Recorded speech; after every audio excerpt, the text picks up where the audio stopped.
TYTSports locked out. We were relegated to being locked out today. The studio was in session because apparently some dogs are here. So Ben, pleasure to have you in the locked out studios.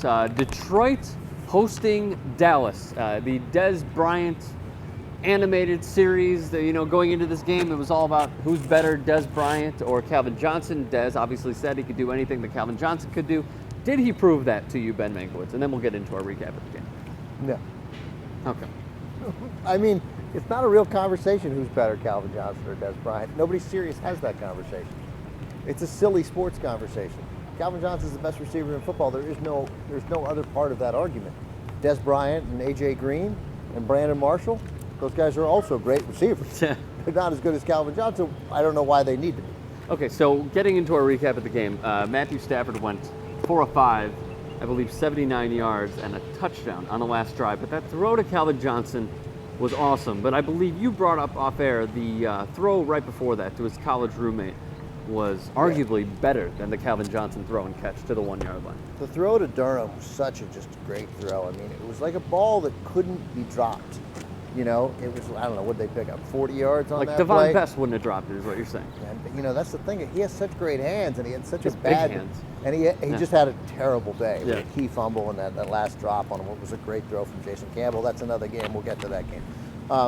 But that throw to Durham, man, it was so good. And it was across the field, and it was pretty too. It was just arcing, and it was a perfect spiral, and it hit him in stride. And again, it was like you couldn't help but catch it. It was like land. Fell right in his lap. Just fell in his hands. He didn't have to change his stride or do anything. How the Cowboys let him get that open in that situation is a little puzzling. They seem to have 3 guys around him, but on the next play, Calvin Johnson appeared to be single covered. Like, I'm not an NFL defensive coordinator. There's no way I could be as good at that job as Monty Kiffin. But why wouldn't you? You saw it. You see teams do it to the Bears, to Brandon Marshall, especially around the goal line, and you saw teams doing it effectively 2 weeks ago to Jimmy Graham. Yeah. What's wrong with just having 2 guys right there and they hit him and they hit him again and then he can't get open and then you make him throw to Nate Burleson, who I know is hurt, but make him throw to Ryan Broyles. You make him throw to Durham, the kid that caught the pass. I'm puzzled by it. I don't understand it. For years and years and years, Jerry Rice would break off the line of scrimmage, would run 17 yards downfield, would not make a move, would turn around, would receive the pass from Joe Montana or Steve Young, and you'd be like, did you not talk about this guy? And I don't get it. I don't get it, and I didn't get it yesterday. So although the pass to Calvin Johnson to take him down to the 1 was a great throw. Defensive backs have a 5-yard buffer where they could sort of push him off the line. Yeah. One would think that they would maybe, hit him twice. Have one guy hit him in, have one guy hit him out, and then all of a sudden a second and a half is run off and he's not in his pattern. Totally. He set an NFL record. Like Flipper Anderson still has the record, but he needed overtime to do it. This was the best receiving game in NFL history. In regulation. I would have been on him. Yeah. So Matthew Stafford, by the way, going down, I know that you're very good at this. I believe you did this morning as well, but he goes down to the line, and what does he say to his team? What did he do exactly? Well, he was spazzing out, but in the right way. Yeah. First he was telling the guys to get, come on, and he's like,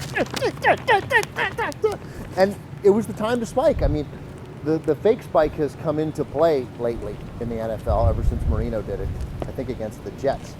But Peyton Manning's done it as well. Peyton Manning's done it, but Marino was the first that most of us can ever remember doing it.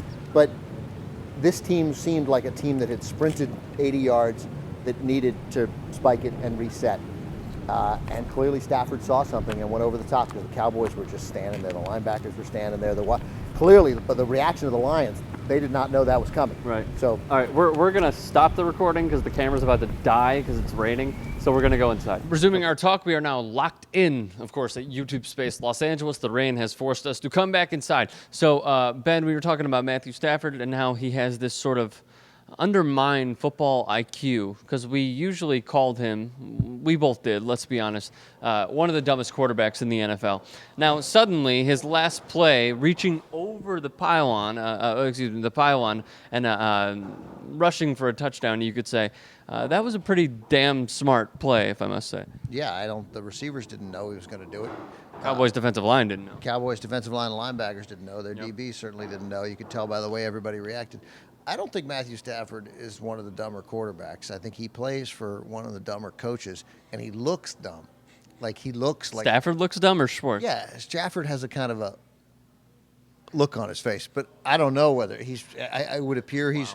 It would appear he's smart. No, that was always been my point about Matthew Stafford. Yeah. He doesn't look like the brightest guy, but he may well be. I don't know Matthew Stafford. Right. And that was a very heady play to win that game, because of course, as great as that was, if they drive downfield to the inside the one after the great pass to Johnson and spike it, there's going to be 12 seconds left. That's what was left at the end of that play. The spike takes about the same amount of time. So there's 12 or 11 seconds left. That'll give them 3 cracks from there, assuming they're all passes. They could run on the 3 fade routes to Calvin Johnson. Yeah, but 3 slants, whatever. I mean, no. By the way, there's not an announcer in the country that would recognize that as 3 plays. They were like, 11 seconds. You got maybe 1, maybe 2 plays. It's like these guys have never seen a game before. Every week, it's like they've never seen a game before. You run the first play, and there's 7 seconds left. You run the second play, and there's 3 seconds left. You run the final play. You could run on the third one. They might not have scored. Mm-hmm. And, of course, it's the Lions. False start, right? Moving back to the 6. Holding penalty, right? Any number of things. You know, some dumb unsportsmanlike. Chop block, who knows? Chop block, put face mask because they yanked Sean Lee's mask. Yeah. So it was a great play. You got to get that touchdown. As we know, that last yard in the NFL can be pretty tough. It was a great play by Matt Stafford.